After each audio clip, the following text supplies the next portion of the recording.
Think about how differently you react when you are honking your car horn at someone else versus when someone else is honking their car horn at you. Now, in the first example, when you are honking at another vehicle, you are likely angry, you're frustrated, you cannot believe that some idiot is doing what they're doing or not paying attention. And so we lay on the car horn and we look at them like, can you not figure this out without me? But we probably have all had that experience, if you can drive, where someone has honked their horn at you. And we have a very different reaction to that. We get defensive. We immediately think, this is what I'm doing. Can you not see that? Why are you so impatient? Why do you not realize what I'm trying to do? But what we have to acknowledge, this is very inconsistent behavior. And consistency is not something that most of us are good at least not all of the time. And that's what we're going to see Jesus deal with in today's passage. We're looking at John chapter 7, and we're going to pick up the story that we began last week in verse 11. It says, the Jewish leaders tried to find him at the festival and kept asking if anyone had seen him. There was a lot of grumbling about him among the crowds. Some argued he's a good man, but others said he's nothing but a fraud who deceives the people.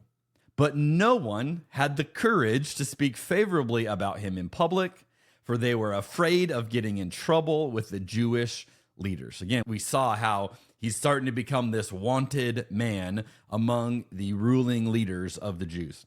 Then midway through the festival, Jesus went up to the temple and began to teach. The people were surprised when they heard him. How does he know so much when he hasn't been trained? They asked. Now, here's what you got to realize, and this is easy to overlook. They aren't recognizing Jesus even when he starts teaching them.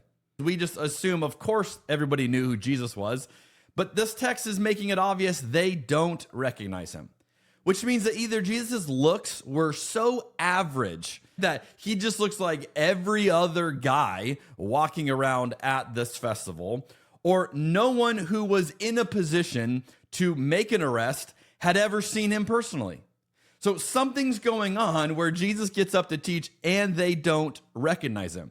Now, fast forward, when Jesus is ultimately going to be arrested, they use Judas, one of the 12 disciples, to identify Jesus with a kiss because they don't know what Jesus looks like. Now, I just find that fascinating. It's something that many of us, when we read these kind of verses, we forget that Jesus wasn't instantly recognizable by everyone. Jesus is walking around, he's even teaching, and people are going, how does this guy know what he's talking about? He hasn't been trained. Verse 16. So Jesus told them, my message is not my own. It comes from God who sent me. Anyone who wants to do the will of God will know whether my teaching is from God or merely of my own. Those who speak for themselves want glory only for themselves, but a person who seeks to honor the one who sent him speaks truth, not lies. Moses gave you the law, but none of you obeys it. In fact, you are trying to kill me.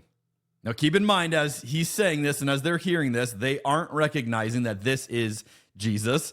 So their argument is that some guy from out of town is coming in and all of a sudden assuming this authority that he has this right to teach us. And Jesus is responding saying, look, I don't need any authority that you can give me. I have a way greater authority than that. And we see that a lot of people aren't able to hear him because of this challenge of authority. It makes me wonder, who are we tempted to dismiss today because they don't have the right credentials? In fact, often the smarter you are, the more qualified you are, the more blind spots you have, because you stop listening to other people because you're convinced they have nothing to offer you. Now, I have found that if we have enough humility, we can learn from anyone. Here we see they're in the presence of Jesus, and they're not able to hear his words because they're discrediting him, because he doesn't have the right kind of authority to be able to teach them. And then we get to verse 20. The crowd replied, "You're demon possessed. Who's trying to kill you?" Jesus replied, "I did one miracle on the Sabbath and you were amazed. But you work on the Sabbath too when you obey Moses' law of circumcision." Actually, this tradition of circumcision began with the patriarchs long before the law of Moses. For if the correct time for circumcising your son falls on the Sabbath, you go ahead and do it so as to not break the law of Moses. So why should you be angry with me for healing a man on the Sabbath? Look beneath the surface so you can judge correctly. Now here Jesus is referring to a story we've already seen in the Gospel of John. In John chapter 5, he heals a paralyzed man at the pool of Bethesda. And this is a callback. It's a reference to that story. What you have to realize is that story created a rift between Jesus and the Jewish leaders, because the Jewish authorities lived under Roman authority, and the Roman authority let the Jews do what they wanted within reason. As long as the Jews didn't upset what the Romans were doing and the Roman way of life, the Roman culture, the Roman religion, as long as they didn't infringe on that, for the most part, they allowed the Jews to do what they wanted. But as I looked at in that story, Jesus healed a man at a Greek place of healing. It was an Asclepion.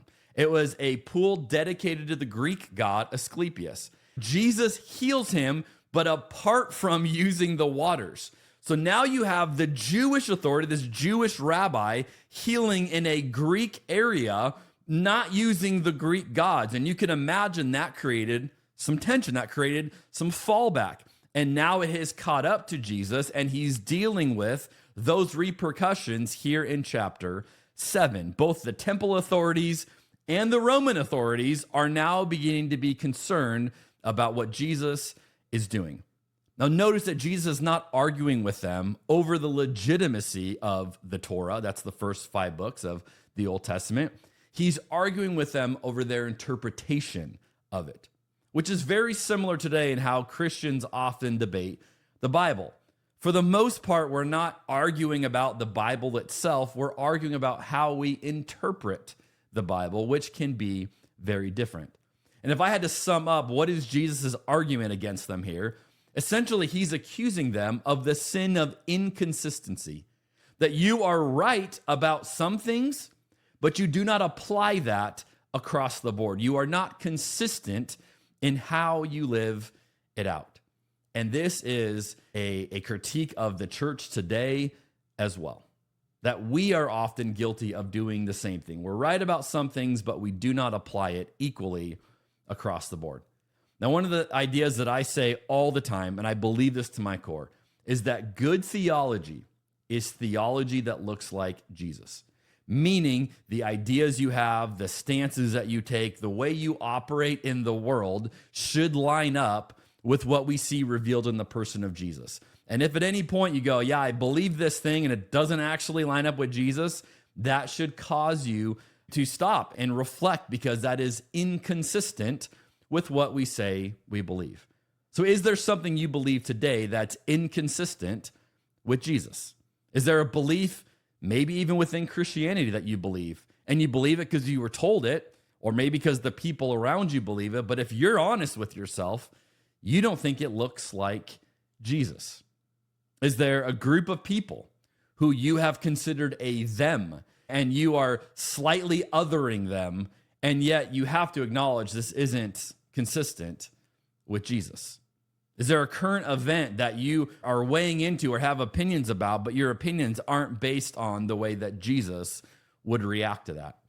Or if there's a political issue maybe that you have a strong opinion about, but if you're honest, your opinion comes from your political party, not from Jesus. All of those could be examples where we are suffering the same sin of inconsistency. The goal for us each and every day is to align what we believe, what we do, what we say with who Jesus is. And that is how we live out a better way, a way that actually is consistent in the things that we say. And that's the goal for each and every one of us. I'll see you next week on rebuilding faith.